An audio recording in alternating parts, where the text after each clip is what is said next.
내 소원이 뭐냐? 살고 싶어요. 그것뿐이에요. 어서 먹어라. 그리고 내 아내가 되어다오. 옛날 어느 산골 마을에 누구보다 마음씨 착하고 성실하기로 소문난 하인이 살고 있었습니다. 사람들은 그를 그저 강수라고 불렀습니다. 강수는 태어나자마자 부모님을 여의고 천의 고아가 되어 이 집, 저 집을 전전하다가 마을에서 으뜸 가는 부자인 최대감 댁에 머슴으로 들어간 지 벌써 10년이 넘었습니다.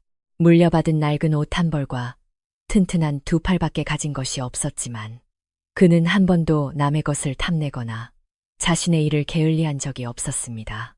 오히려 자신의 목 이상의 일을 도맡아 하고 어떤 내근 일도 마다하지 않았기에 최대감의 신임은 아주 두터웠습니다. 그러나 하인은 결국 하인일 뿐 그의 고단한 삶을 진심으로 이해해주는 사람은 아무도 없었습니다. 어느 해 가을바람이 유난히 차가운 날이었습니다. 강수는 장터에서 액감을 다 팔고 대감댁으로 돌아오는 길이었습니다. 마을 어귀 다리 밑에서 거지 소녀 하나가 굶주림에 지쳐 쓰러져 있는 것을 발견했습니다. 소녀는 넝마 같은 옷을 걸치고 얼굴은 진흙과 때로 뒤덮여 원래의 생김새조차 알아볼 수 없을 정도였습니다. 사람들은 냄새가 난다며 코를 막고 지나가거나 개중에는 발길질을 하려는 자도 있었습니다. 강수는 차마 그 모습을 보고도 못 본 척할 수가 없었습니다. 그는 죗감을 팔아 번 푼돈으로 따뜻한 국밥 한 그릇을 사왔습니다. 그리고 소녀를 일으켜 세웠습니다. 낭자 이 국밥이라도 드시고 기운을 차리시오. 소녀는 짐승처럼 허겁지겁 국밥을 먹어 치웠습니다. 한참을 먹던 소녀는 문득 고개를 들어 강수를 쳐다보았습니다. 진흙과 때 사이로 보이는 그 눈동자는 놀라울 정도로 맑고 깊었습니다. 강수는 그 눈빛을 잊을 수가 없었습니다. 그날 이후 강수는 읍내에 나갈 때마다 자신의 식사로 나온 주먹밥을 조금 남겨두었다가 그 소녀에게 가져다 주게 되었습니다. 소녀는 여전히 아무 말도 하지 않았지만 강수가 주는 밥을 묵묵히 받아 먹었습니다. 며칠이 지나자 소녀는 조금 기력을 되찾았는지 장터 입구에서 구걸을 하거나 집 나르는 것을 거들며 푼돈을 벌기도 했습니다. 하지만 그녀가 잠을 청하는 곳은 여전히 차가운 다리 밑이었습니다. 강수는 며칠을 고민했습니다. 저 어린 소녀를 저렇게 내버려 두었다가는 다가오는 겨울을 넘기지 못할 것이 뻔했습니다. 그는 일생일대의 결심을 하고 최 대감을 찾아갔습니다. 대감마님 소인 청이 하나 있사옵니다. 최 대감은 무슨 일인가 싶어 강수를 쳐다보았습니다. 내가 청을 다하다니 드문 일이구나. 말해보거라. 강수는 마당에 무릎을 꿇고 머리를 조아렸습니다. 다리 밑에 혼자 사는 소녀가 있습니다. 갈 곳 없는 불쌍한 신세입니다. 부디 이 집에 거두어 주십시오. 최 대감은 잠시 생각에 잠겼습니다. 머슴놈이 여자를 데려오다니 그것도 거지 소녀를. 대감은 고개를 가로저었습니다. 강수야, 내 마음은 알겠다만 집안의 여자를 그것도 근본도 모르는 일을 들일 수는 없다. 강수는 포기하지 않았습니다. 대감마님 평생의 소원입니다. 제가 보살피겠습니다. 그 소녀와 짝을 맺으려 합니다. 그러니 부디 둘이서 지낼 작은 방 한 칸이라도 내어주십시오. 헛간이라도 상관없습니다. 대감마님을 위해 2배, 3배 더 일하겠습니다. 최 대감은 강수의 필사적인 눈빛을 보고 더 이상 거절할 수가 없었습니다. 그의 우직함을 잘 알고 있었기 때문입니다. 흠정 내가 그렇게까지 말한다면 어쩔 수 없지. 마침 뒷마당에 낡은 헛간이 하나 비어있다. 거기를 치우고 살도록 해라. 강수는 대감에게 몇 번이고 절을 하고 뛰쳐나갔습니다. 그는 곧장 장터로 달려가 소녀에게 말했습니다. 낭자 같이 갑시다. 비록 누추한 곳이지만 비바람을 피할 곳이 생겼소. 소녀는 이번에도 아무 말 없이 강수를 따라 나섰습니다. 강수는 소녀를 데리고 뒷마당에 있는 낡은 헛간으로 갔습니다. 오랫동안 쓰지 않아 거미줄이 처지고 먼지가 수북했지만 두 사람이 누기에는 충분했습니다. 강수는 며칠 밤을 새워 짚을 엮어 지붕을 고치고 흙을 반죽해 벽을 새로 발랐습니다. 그리고 장터에서 가장 싼 무명천을 사다가 소녀에게 새 옷을 지어주었습니다. 대감택 하인들은 이 소문을 듣고 혀를 찼습니다. 강수 녀석 드디어 미쳤구나. 제 몸 하나 건사하기도 힘든 주제에 거지 소녀를 데려와 살림을 차리다니. 입을 늘려서 어쩌자는 거야. 아이라도 생기면 어쩔 셈이지. 특히 하인들을 관리하며 떵떵거리는 마름 최 씨는 노골적으로 비웃었습니다. 최 씨는 평소에도 지나치게 성실한 강수를 눈엣 가시처럼 여겼습니다. 이놈 강수야. 너도 그냥 하인이 아니라 새신랑이 되셨다지. 그래, 색시는 밥 짓기는 할 줄 아느냐. 아니면 밤시중만 잘하느냐. 최 씨의 비릿한 웃음소리가 마당에 울려 퍼졌습니다. 강수는 그런 모욕을 묵묵히 견뎠습니다. 그는 소녀에게 연화라는 이름을 지어주었습니다. 복을 가져다 주기를 바라는 마음에서였습니다. 연화는 여전히 말을 하지 않았습니다. 하지만 그녀는 놀라울 정도로 부지런하고 손재주가 좋았습니다. 다 쓰러져 가던 헛간은 금세 사람이 사는 집처럼 말끔해졌습니다. 그녀는 냇가에서 몸을 씻고 강수가 지어준 새 옷으로 갈아입었습니다. 진흙과 때를 벗겨낸 그 얼굴은 보름달처럼 하얗고 아름다웠습니다. 강수는 그런 아내를 보는 것만으로도 행복했습니다. 연화는 강수가 밭일을 나간 사이 뒷산에 올라 나무 열매와 대나무를 주워 모으고 헛간 옆에 작은 공터를 일궈 채소를 심었습니다. 저녁이 되어 강수가 일을 마치고 돌아오면 연화는 따뜻한 저녁밥을 차려놓고 기다리고 있었습니다. 쌀밥에 고깃국은 아니었지만 연화가 산에서 캔나물과 밭에서 기른 채소로 차린 밥상은 어떤 진수성찬보다 맛있었습니다. 강수는 태어나서 처음으로 가족이라는 따뜻한 울타리를 갖게 된 것입니다. 그는 아내 연화가 그저 고맙고 사랑스러울 뿐이었습니다. 그러나 강수는 몰랐습니다. 그저 말없고 순박해 보이는 아내 연화가 사실은 이 집안 그리고 마을 전체를 뒤흔들 만큼 큰 비밀을 가슴에 품고 있다는 것을. 그들의 조용한 생활에 머지않아 거센 폭풍우가 몰아치려 하고 있었습니다. 겨울이 찾아왔습니다.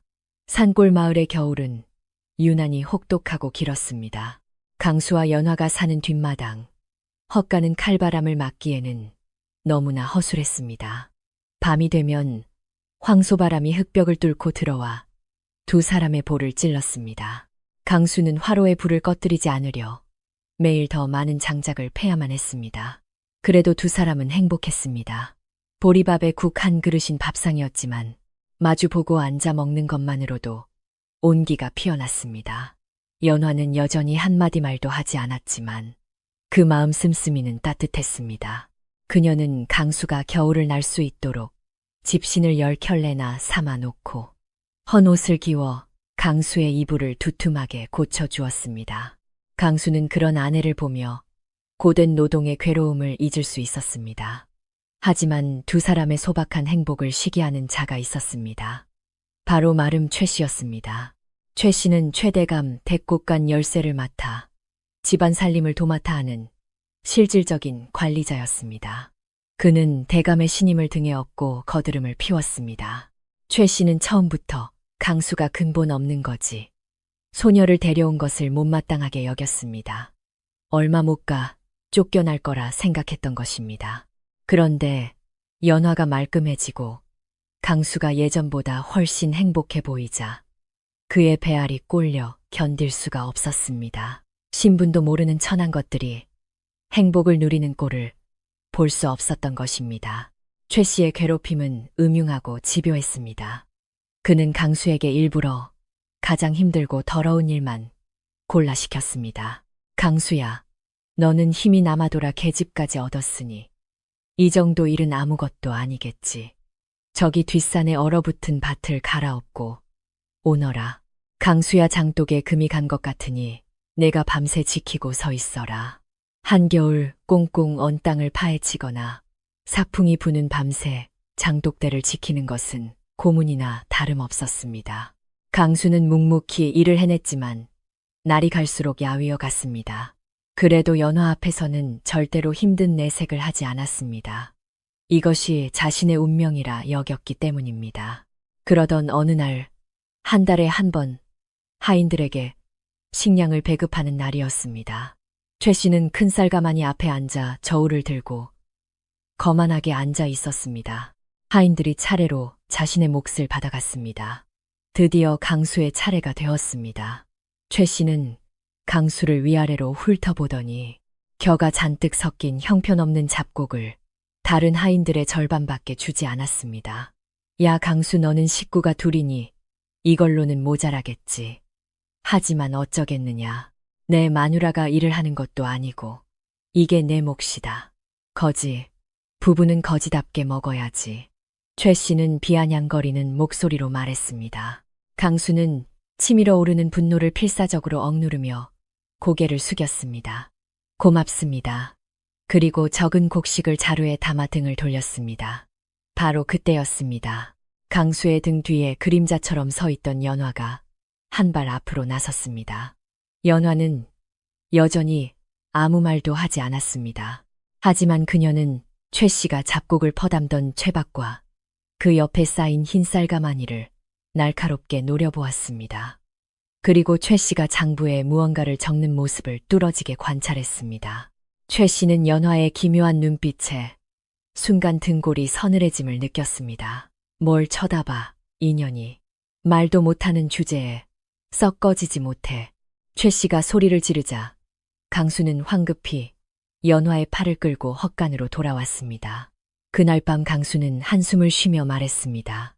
미안하오, 연화. 나 같은 못난 놈을 만나 당신까지 배를 텄게 되었구려. 연화는 말없이 강수의 어깨를 쓸어주었습니다. 그리고 그날 이후 연화의 행동에 미묘한 변화가 생겼습니다. 그녀는 변함없이 집안일을 하고 밭을 갈았지만 그 눈은 항상 최 씨와 그가 관리하는 곳간을 향해 있었습니다. 그녀는 최 씨가 언제 곳간에 드나드는지, 어떤 상인이 그를 찾아오는지, 그리고 그들이 무엇을 싣고 나가는지를 그림자처럼 숨어서 지켜보았습니다. 연화는 그를 몰랐지만 수는 셀 줄 알았습니다. 그녀는 최 씨가 쌀가마니를 곳간에 들일 때와 내갈 때의 숫자를 몰래 세기 시작했습니다. 게다가 연화는 최 씨가 2개의 장부를 가지고 있다는 사실을 알아챘습니다. 하나는 두툼하고 큰 장부로 최대감에게 보여주기 위한 것이고, 다른 하나는 손바닥만 한 작은 장부로 최 씨가 품속에 숨기고 다니며 몰래 무언가를 적어 넣는 것이었습니다. 최 씨가 밤늦게 뒷문으로 온 낯선 상인과 미래를 나누며 그 작은 장부를 보고 돈을 주고받는 것도 목격했습니다. 연화의 눈빛은 더욱 깊어졌습니다. 그녀는 무언가를 확신한 듯 했습니다. 강수는 아내의 변화를 눈치채고 있었지만 최 씨에게 모욕을 당한 것이 분해서 그러려니 하고 가볍게 여겼습니다. 하인들 사이에서는 소문이 돌기 시작했습니다. 요즘 마름 최 씨가 강수를 못 잡아먹어서 안달이 났어. 그것보다 더 기분 나쁜 건 강수의 벙어리 마누라야. 밤마다 곳간 주변을 어슬렁거리는 걸 봤어. 사실은 그냥 거지가 아니라 여우가 둔갑한 거 아닐까. 강수의 간을 빼먹으려는 거야. 조용히 해. 최 씨 귀에 들어가면 큰일 나. 소문은 불길하게 퍼져나갔습니다. 강수는 집안에서 완전히 고립되었습니다. 하지만 이 모든 것을 조용히 지켜보고 있는 인물이 또 한 명 있었습니다. 대감댁 부엌에서 30년 넘게 일해온 터초대감 박씨 할머니였습니다. 할머니는 늙었지만 집안 돌아가는 사정을 훤히 꿰뚫고 있었습니다. 그녀는 고아인 강수를 어릴 적부터 가엾게 여겨 몰래 누룽지를 쥐어주곤 했습니다. 박씨 할머니는 최 씨가 곳간 쌀을 빼돌리고 있다는 것을 어렴풋이 눈치채고 있었지만 증거가 없어 애만 태우고 있었습니다. 그런 와중에 연화의 기묘한 행동이 눈에 띈 것입니다. 어느 날 저녁 강수가 할머니를 도와 장작을 패고 있을 때였습니다. 할머니가 강수의 소매를 끌었습니다. 강수야, 너에게 물어볼 것이 있다. 내 처에 관한 일이다. 연화 말이다. 강수는 무슨 일인가 싶어 얼굴을 들었습니다. 연화가 왜 그러십니까? 할머니. 박씨 할머니는 목소리를 낮췄습니다. 내 처는 보통 내기가 아니야. 혹시 글을 읽고 쓸 줄 아느냐? 아니면 셈에 밝으냐? 강수는 고개를 저었습니다. 아닙니다. 그저 말 못하는 불쌍한 여인입니다. 할머니는 잠시 강수를 빤히 쳐다보더니 깊은 한숨을 내쉬었습니다. 강수야, 잘 듣거라. 내 처는 내가 생각하는 것처럼 단순한 여자가 아니다. 내가 보기에 그 눈빛은 호랑이의 눈이다. 그 지혜는 여우보다 뛰어나. 강수는 그 뜻을 알지 못해 어리둥절했습니다. 할머니는 부엌 구석진 곳으로 강수를 데려가 손가락질했습니다. 저기 최 씨를 봐라. 저놈은 대감마님의 눈을 피해 사리사욕을 채우는 독사 같은 놈이다. 그런데 말이다. 내 처가 지금 그 독사의 꼬리를 밟으려 하고 있다. 강수는 심장이 멈추는 것 같았습니다. 할머니, 그게 무슨 말씀입니까? 할머니가 말을 잘랐습니다. 내 처가 밤마다 곳간을 감시하고 있다는 걸 안다. 최 씨가 모를 것 같으냐? 조심해라. 몸 조심하란 말이다. 이 모녀는 사람이 너무 많이 알면 제일 먼저 화를 입는 법이야, 알겠느냐? 할머니의 충고는 강수의 마음에 무거운 돌덩이를 얹어 놓았습니다. 그는 헛간으로 돌아가는 내내 다리가 후들거려 견딜 수가 없었습니다. 헛간에 도착하니 연화는 촛불 하나를 켜놓고 토방 바닥에 무언가를 열심히 그리고 있었습니다. 강수가 다가가 보니 그것은 복잡한 그림이었습니다. 네모난 것은 곡간, 동그란 것은 쌀가마니를 나타내는 듯 했습니다. 연화는 조용히 몇 개를 그리고 가위표를 치고 그 옆에 작은 주머니 그림을 그려 넣었습니다. 이것은 누가 봐도 최 씨가 쌀을 빼돌려 돈을 주머니에 챙기고 있다는 것을 보여주는 그림이었습니다. 강수는 얼굴이 사색이 되어 연화가 그린 그림을 발로 급히 지웠습니다. 연화, 도대체 뭘 하고 있는 거요? 왜 이런 위험한 짓을 하는 거요? 우리 목숨을 재촉하고 싶은 거요? 강수는 태어나서 처음으로 아내에게 화를 냈습니다. 연화는 놀란 듯이 강수를 올려다보았습니다. 그 맑은 눈동자에 처음으로 눈물이 고였습니다. 강수는 그 순간 깨달았습니다. 사태가 이미 돌이킬 수 없는 곳까지 왔다는 것을. 그는 바닥에 주저앉아 자신의 머리를 쥐어뜯었습니다. 내가 미안하오. 내가 못난 놈이라서. 미안하오. 연화, 너무 무서워서 그랬소. 강수의 어깨가 가늘게 떨렸습니다. 연화는 물기 어린 눈으로 남편을 바라보았습니다. 그녀는 눈물을 닦으려고도 하지 않고 조용히 강수 곁으로 다가가 그 거친 손을 감싸 쥐었습니다. 화를 내는 남편을 원망하는 것이 아니라 그의 두려움을 이해한다는 몸짓이었습니다. 그날 밤 두 사람은 불도 켜지 않은 칠흑 같은 어둠 속에서 서로의 체온에 의지한 채 묵묵히 앉아 있었습니다. 다음 날부터 강수는 그야말로 가시방석에 앉은 기분이었습니다. 최 씨의 그림자만 봐도 깜짝 놀라고 그가 부르면 심장이 쪼그라들었습니다. 강수야, 너 요즘 꼴이 말이 아니구나. 설마 그 벙어리 마누라가 밤마다 저주라도 거는 건 아니겠지. 최 씨의 비아냥에도 강수는 그저 죽을 죄를 지었습니다. 하며 굽신거릴 뿐이었습니다. 그는 틈만 나면 연화에게 애원했습니다. 연화, 제발 이제 그만둡시다. 박씨 할머니 말씀을 잊었소. 우리는 촛불 앞에 바람과 같소. 최 씨는 활활 타오르는 불길이요. 우리가 먼저 타 죽고 말거요. 하지만 연화의 의지는 확고해 보였습니다. 그녀는 더 이상 바닥에 그림을 그리지 않았습니다. 남편을 안심시키기 위해 낮에는 여느 때처럼 집안일을 하고 집신을 삼았습니다.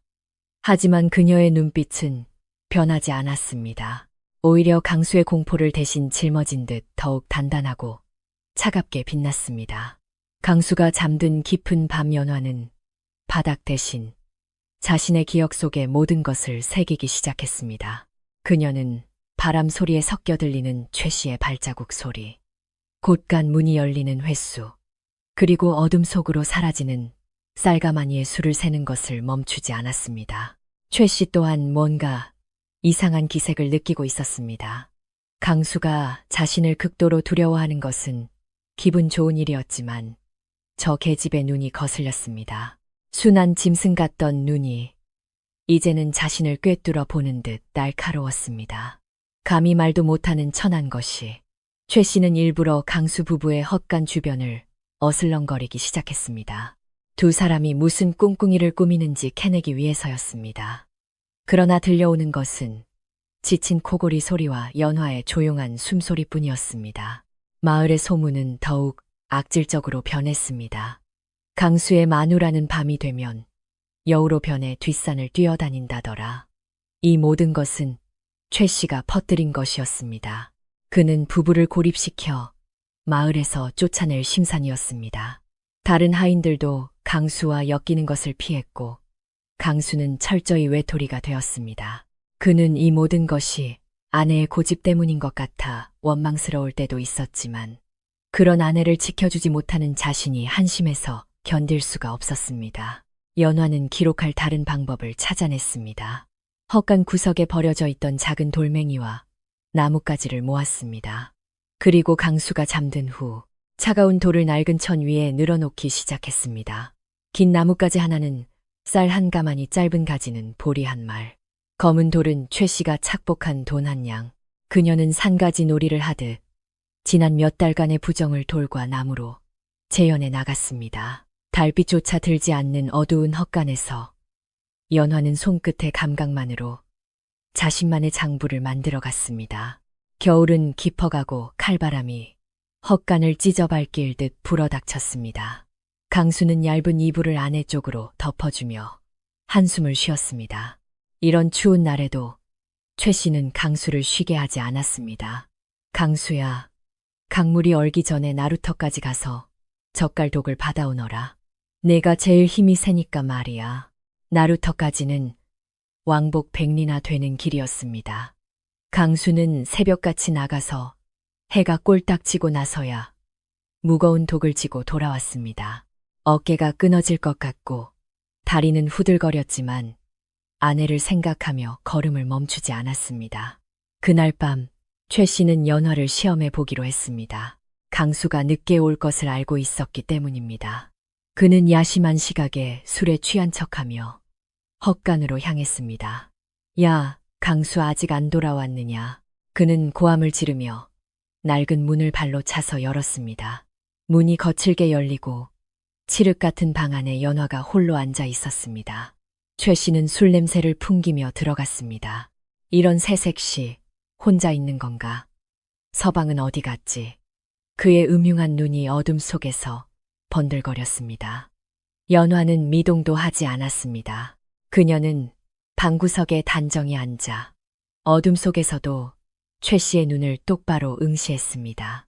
그 눈에는 공포도 놀라움도 없고 오직 서늘한 냉기만이 서려 있었습니다. 최 씨는 순간 움찔했습니다. 사람의 눈이 아니라 깊은 산속에서 마주친 호랑이의 눈 같았습니다. 그는 헛기침을 하며 뒷걸음질 쳤습니다. 에이, 기분 나쁜 년 같으니라고. 서방이 돌아오면 내일 아침 일찍 내 방으로 오라고 전해라, 알겠느냐. 최 씨는 침을 뱉고 도망치듯 헛간을 나갔습니다. 그는 방금 그 눈빛이 자신이 훔친 쌀가마니보다 더 무겁게 느껴졌습니다. 며칠 후 박씨 할머니가 강수를 몰래 불렀습니다. 강수야, 이걸 가져가거라. 할머니가 내민 것은 새카만 숯 조각이었습니다. 아궁이 청소를 하다가 단단하고 좋은 숯이 나와서 내 생각이 났다. 네, 처가 손재주가 좋으니 이걸로 그림이라도 그리게 해라. 강수는 의아하게 생각했지만 숯을 받아들었습니다. 할머니는 강수의 귓가에 속삭였습니다. 보이는 것만 기록하는 게 아니다. 들리는 것도, 냄새 맡는 것도 다 기록하는 거야. 바닥에는 발자국이 남지만 돌은 입을 열지 않으니까. 강수는 그 뜻을 다 이해하지 못했지만 숯을 소중히 챙겨 돌아갔습니다. 연화는 그 숯을 받아들자 처음으로 부엌 쪽을 향해 깊이 고개를 숙였습니다. 그녀는 헛간 구석에서 평평한 돌판을 가져왔습니다. 그리고 그날 밤부터 돌과 나뭇가지 대신 숯으로 돌판 위에 기록을 시작했습니다. 그녀의 기억력은 비상했습니다. 몇 월 며칠, 쌀 몇 가마니 보리 몇 말, 심지어 최 씨가 상인과 만난 날짜 주고받은 돈의 액수까지 추측하여 세세하게 그려 넣었습니다. 그녀의 돌판은 이윽고 최 씨의 죄를 증명할 완벽한 비밀 장부가 되어 갔습니다. 그녀는 이제 숨어서 관찰하는 것만이 아니었습니다. 증거를 수집하고 있었던 것입니다. 연화의 행동은 더욱 대담해졌습니다. 그녀는 최 씨가 상인과 만나는 날 그들의 대화를 엿듣기 위해 차가운 마루 밑에 몇 시간이고 엎드려 있었습니다. 김서방 이번이 마지막 일세. 곧 최대감이 한양에서 돌아오신다. 그 전에 곳간을 텅 비워야 해. 알고 있소. 그러니까 값을 더 쳐주시오. 이번에는 대감의 제사상에 올릴 곶감까지 팔아 넘길 셈이니까. 연화는 이 대화를 모두 그림으로 옮겨 돌판에 새겼습니다. 곶감이라는 말에 그녀는 동그라미를 그리고 그 안에 꽃무늬를 그려 넣는 것도 잊지 않았습니다. 어느 날 연화는 최 씨가 자리를 비운 틈을 타 그의 방에 잠입했습니다. 최 씨는 자신이 똑똑하다고 생각했지만 사실은 허점투성이었습니다. 대감에게 보여줄 가짜 장부는 책상 위에 있었지만 자신이 몰래 기록하는 진짜 작은 장부는 메밀 베개 속에 숨겨져 있었습니다. 연화는 신중하게 베개를 뒤져 그 장부를 찾아냈습니다. 그녀는 글자를 읽을 줄 몰랐지만 거기에 적힌 숫자와 자신의 그림이 정확히 일치하는 것을 보고 확신했습니다. 연화는 장부를 제자리에 돌려놓았습니다. 하지만 그냥 돌려놓기만 한 것은 아닙니다. 그녀는 자신이 기록한 돌판을 어떻게 세상에 내놓을지 고민했습니다. 드디어 그때가 왔습니다. 며칠 후 최대감이 한양에서의 볼일을 마치고 돌아오는 날이었습니다. 대감은 항상 결산 전날 돌아와 그의 수지 타산을 맞추고 하인들에게 포상을 내리는 것이 관례였습니다. 최 씨는 바로 그날 마지막으로 곶간을 털고 도망칠 계획을 세우고 있었습니다. 연화 또한 그날을 기다리고 있었습니다. 최 씨는 대감이 돌아오기 전날 밤 마지막 거래를 위해 상인들을 불렀습니다. 그는 곶간에 남은 마지막 쌀가마니를 헐값에 팔아치우려 하고 있었습니다. 자, 이걸로 끝이다. 이 지긋지긋한 시골 구석도 이제 안녕이다. 최 씨가 돈주머니를 움켜쥐며 기뻐하는 순간이었습니다. 연화는 어둠 속에서 그 모습을 지켜보고 있었습니다. 그녀의 손에는 돌판이 없었습니다. 대신 그녀는 부엌에 있던 가장 큰 묻에 솥뚜껑을 들고 있었습니다. 그리고 헛간 옆에 매달려 있던 알림용 징 쪽으로 다가갔습니다. 연화는 솥뚜껑을 방패처럼 잡고 있는 힘껏 징을 쳤습니다. 꽝꽝. 칠흑 같은 겨울밤의 정적을 깨고 징 소리가 마을 전체에 울려 퍼졌습니다. 불이야, 불이 났다.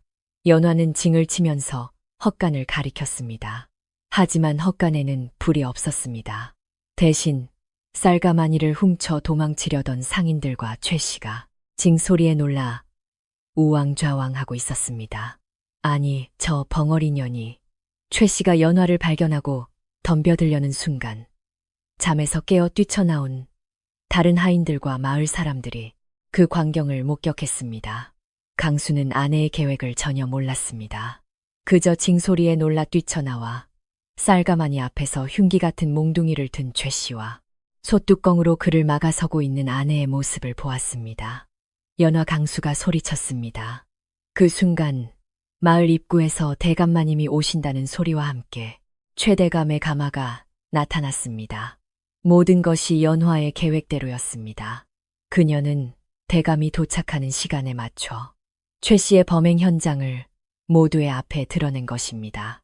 결산 전날 밤의 공기는 얼어붙을 듯 차가웠습니다.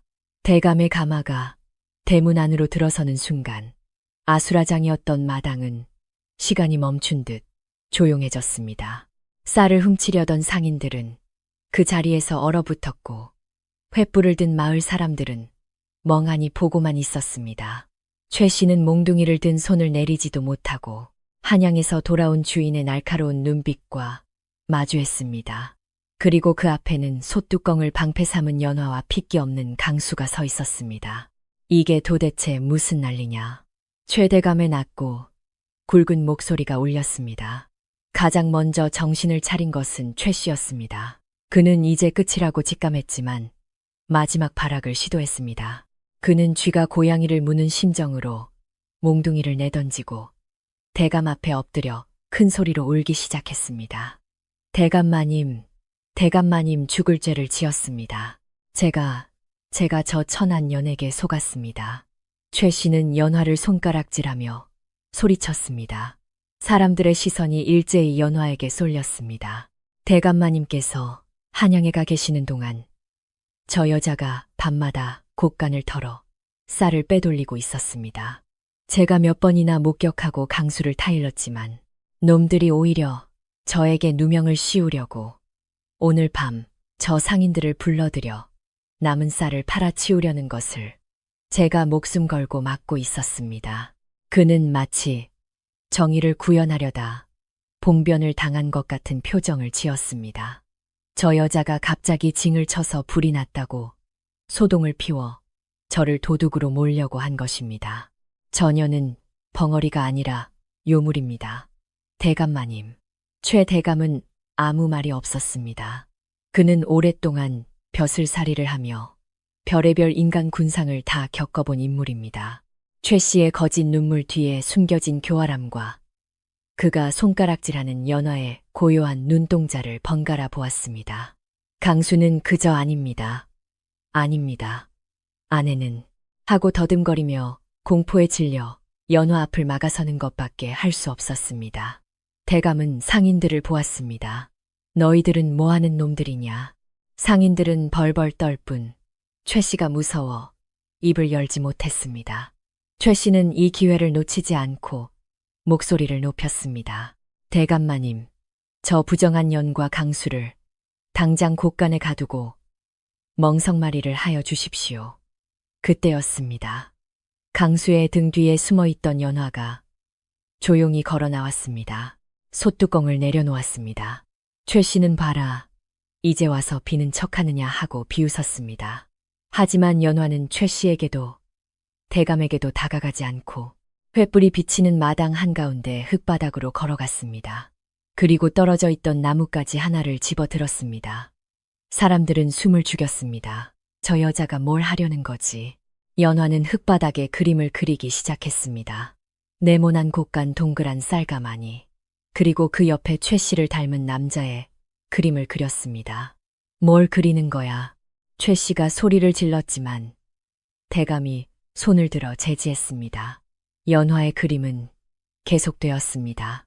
곡간에서 실려 나와 수레에 실리는 쌀가마니들, 최 씨가 상인에게서 돈주머니를 받는 모습, 그리고 그 옆에 날짜를 나타내는 작대기를 그었습니다. 한 달 전, 보름 전, 그리고 오늘 밤의 그림까지 최 씨의 얼굴이 백지장처럼 하얗게 질렸습니다. 이 그림은 누가 봐도 도둑이 누구인지 알 수 있을 만큼 명확했습니다. 이 인연이 미쳤나. 대감마님 앞에서 요술 같은 그림을 그려 현혹하려 하다니. 최 씨가 연화에게 덤벼들어 그림을 발로 지우려 했습니다. 강수가 황급히 막아섰지만 힘에 밀려 나뒹굴었습니다. 최 씨가 연화의 머리채를 잡으려는 순간입니다. 그만두시오, 최서방. 사람들 뒤에서 조용히 상황을 지켜보던 박씨 할머니가 앞으로 나섰습니다. 늙고 힘없는 목소리였지만 거기에는 누구도 거역할 수 없는 위엄이 서려 있었습니다. 할머니는 최 대감에게 깊이 고개를 숙였습니다. 대감마님, 저 아이는 미치지도 않았고 요물도 아닙니다. 저 아이가 그리고 있는 것은 장부이옵니다. 장부라고 대감이 눈을 크게 떴습니다. 예, 저 아이는 글을 모르지만 셈은 누구보다 정확합니다. 지난 몇 달간 최 씨가 곳간에서 빼돌린 모든 것을 밤마다 지켜보고 이렇게 그림으로 기록해온 것입니다. 할머니의 말에 마당이 술렁거렸습니다. 최 씨는 이성을 잃었습니다. 이 노망난 늙은이가 너까지 전연하고 한통속이냐. 입 닥치거라. 최 대감이 호통을 쳤습니다. 박어멈에게 무슨 말버릇이냐. 박어멈은 선대부터 이 집안을 지켜온 사람이다. 최 씨는 입을 다물었지만 아직 빠져나갈 구멍을 생각하고 있었습니다. 흙바닥의 그림 따위는 증거가 되지 않는다고 생각한 것입니다. 그때 연화가 다시 움직였습니다. 그녀는 바닥에 그림이 지워진 것을 보고 망설임 없이 자신들의 헛간으로 달렸습니다. 연화 어디 가는 거요? 강수가 소리쳤지만 그녀는 뒤도 돌아보지 않았습니다. 봐라, 도망치는 꼴 좀 보게. 최 씨는 비웃었습니다. 그러나 연화는 도망친 것이 아니었습니다. 잠시 후 그녀는 헛간에서 기록해온 크고 평평한 돌판을 두 손으로 받쳐 들고 돌아왔습니다. 횃불의 빛이 돌판에 빼곡히 그려진 그림 장부를 비췄습니다. 연화는 그 돌판을 최대감에 발치해 공손히 내려놓았습니다. 거기에는 흙바닥에 그린 것보다 훨씬 상세한 기록이 있었습니다. 쌀과 보리의 수량, 날짜 상인의 인상차게까지. 그리고 기록의 마지막에는 대감의 제사상에 올릴 곶감을 횡령한 것까지 그려져 있었습니다. 꽃무늬가 그려진 동그란 곶감. 그림을 본 대감의 얼굴이 분노로 일그러졌습니다. 조상의 재물을 훔치는 것은 단순한 도둑질이 아니라 가문의 근간을 흔드는 용서받지 못할 대죄였습니다. 이놈 최가야, 이것도 저 아이의 날조라고 할 셈이냐. 대감이 이를 갈며 말했습니다. 최 씨는 사색이 되면서도 발뺌하려 했습니다. 증거가 없습니다. 저런 낙서가 어떻게 증거가 됩니까? 그때 연화가 마지막 행동에 나섰습니다. 그녀는 대감을 바라보며 최 씨를 가리켰습니다. 그러고는 최 씨 쪽을 가리키며 잠자는 신령과 함께 베개를 베는 흉내를 냈습니다. 대감은 순식간에 그 뜻을 알아차렸습니다. 박씨 할머니도 대감마님, 최 씨의 베개입니다 하고 속삭였습니다. 대감은 하인 둘에게 명했습니다. 당장 최 씨의 방으로 가서 베개를 가져오너라. 하인들이 달려가 금방 최 씨의 손때가 묻은 메밀 베개를 가져왔습니다. 대감은 칼을 뽑아 베개를 갈랐습니다. 껍질 속에서 작은 장부 하나가 툭 하고 떨어졌습니다. 그것은 최 씨가 품속에 숨기고 다니며 뒷거래를 기록하던 것이었습니다. 대감은 장부를 펼쳤습니다. 그리고 연화가 가져온 돌판과 하나하나 대조했습니다. 장부에 적힌 날짜와 수량, 연화의 돌판에 그려진 그림이 놀라울 정도로 정확하게 일치했습니다. 네, 이놈 하늘이 무섭지도 않으냐. 대감의 호통이 떨어졌습니다. 최 씨는 드디어 모든 것이 끝났음을 깨닫고 그 자리에 주저앉았습니다. 대감마님 살려주십시오. 잠시 귀신이 씌었나 봅니다. 같이 있던 상인들도 엎드려 빌었습니다. 여봐라, 대감이 차갑게 명했습니다. 최가는 빈 곳간에 가두고 날이 밝는 대로 관아에 넘기겠다. 상인놈들도 포박하라. 억눌려 있던 다른 하인들이 기세 좋게 달려들어 순식간에 최 씨 일당을 결박했습니다. 소동이 가라앉고 마당에 다시 정적이 찾아왔습니다. 최 대감은 횃불 아래 서 있는 강수와 연화를 보았습니다. 강수는 아직 멍하니 서 있고 연화는 숯검정투성이 얼굴로 조용히 서 있었습니다. 대감은 연화에게 다가가 돌판을 집어들었습니다. 내가 이 집안을 구했구나. 그는 강수에게 말했습니다. 강수야, 너는 천냥빚보다 귀한 아내를 얻었구나. 하지만 어찌 아내가 이런 꼴을 당할 때까지 입을 다물고 있었느냐. 강수는 부끄러움에 고개를 들 수 없었습니다. 소희는 그저 무서웠습니다. 힘없는 놈이라. 강수가 말을 마치기도 전에 연화가 한 발 앞으로 나왔습니다. 그녀는 대감에게 깊이 절을 올리고 일어나 남편 강수를 가리켰습니다.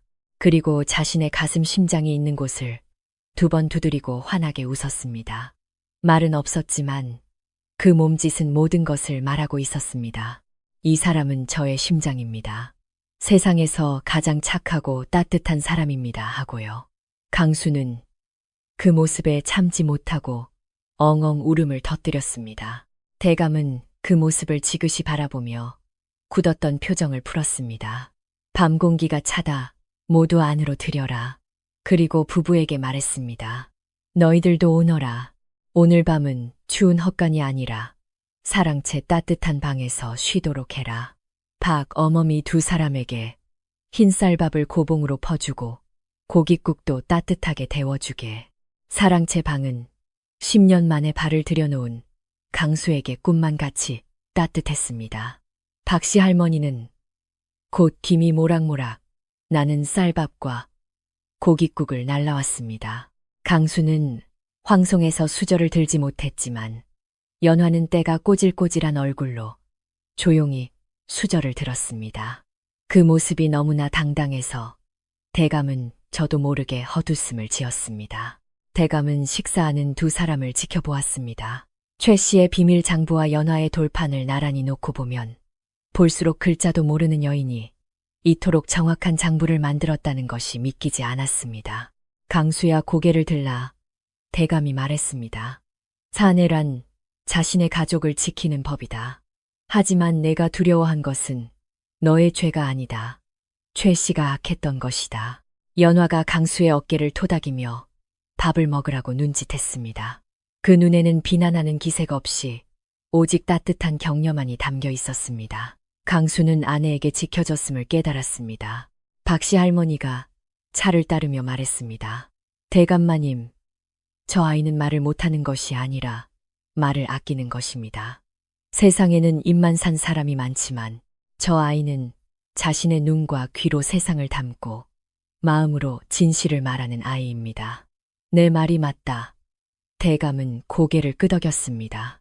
식사가 끝나자 대감은 문서를 꺼냈습니다. 강수야, 너는 10년간 고생이 많았다.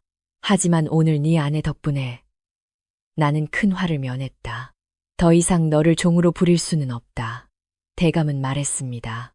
너희 부부에게는 더 큰 복이 어울린다. 오늘부로 너를 면천시켜주겠다. 강수는 자신의 귀를 의심했습니다. 그리고 최 씨가 내 재산을 빼돌려 모아둔 돈을 찾았다. 이것은 내 아내가 되찾아준 것이다. 이것을 너희에게 주마. 그리고 마을 입구에 있는 작은 빈집과 논밭 세마지기를 너희 부부의 명의로 해주겠다. 강수는 그 자리에 털썩 주저앉았습니다. 하인이 하룻밤 사이에 집과 땅을 가진 양인이 되는 것입니다. 강수가 울고 있는 사이 연화는 놀라울 정도로 침착했습니다. 그녀는 돈이나 문서에는 눈길도 주지 않고 대감을 똑바로 쳐다보았습니다. 그리고 박씨 할머니가 준 숯을 다시 손에 쥐었습니다. 그녀는 바닥에 그림을 그렸습니다. 이번에는 곡간이나 쌀가마니가 아니었습니다. 대감댁 대문 거기서 보찜을 지고 나가는 최 씨. 그리고 그 옆에서 박씨 할머니가 웃으며 쌀을 나눠주는 그림이었습니다. 대감은 그 뜻을 즉시 이해했습니다. 너는 연화는 대감에게 절을 했습니다.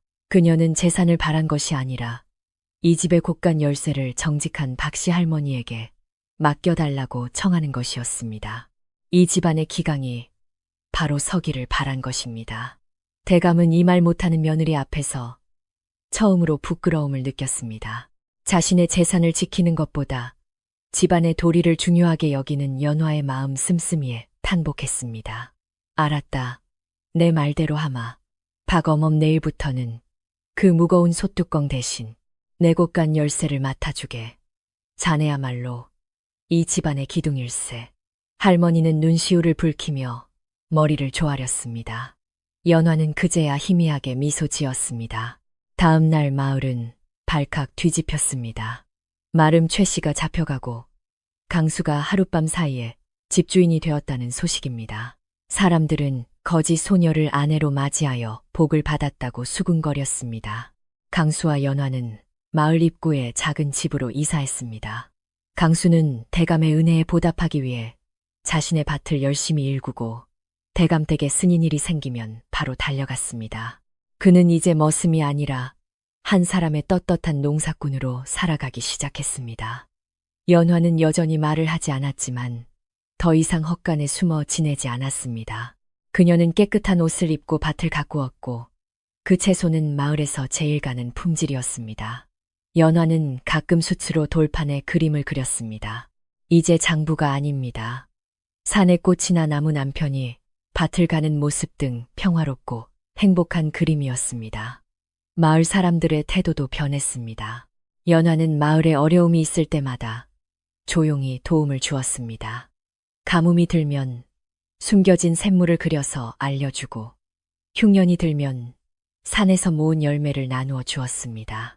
사람들은 그녀를 복을 부르는 부인이라 부르게 되었습니다. 강수는 진짜 부자가 되었습니다. 집과 땅이 생기고 곳간에는 쌀이 가득했습니다. 하지만 그가 생각하는 진짜 풍요로움은 따로 있었습니다. 저녁에 집에 돌아오면 굴뚝에 연기가 피어오르고 따뜻한 밥과 함께 아내가 기다리고 있는 것, 아내 옆에서 그날 있었던 일을 조잘조잘 이야기하는 것, 그것이 무엇보다 큰 행복이었습니다.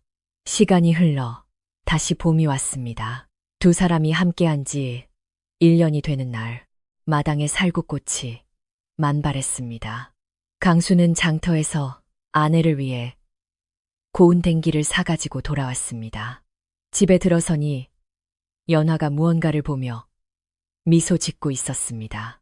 그녀는 손가락으로 배를 가리키며 돌판에 작은 아기가 손을 흔드는 그림을 그렸습니다.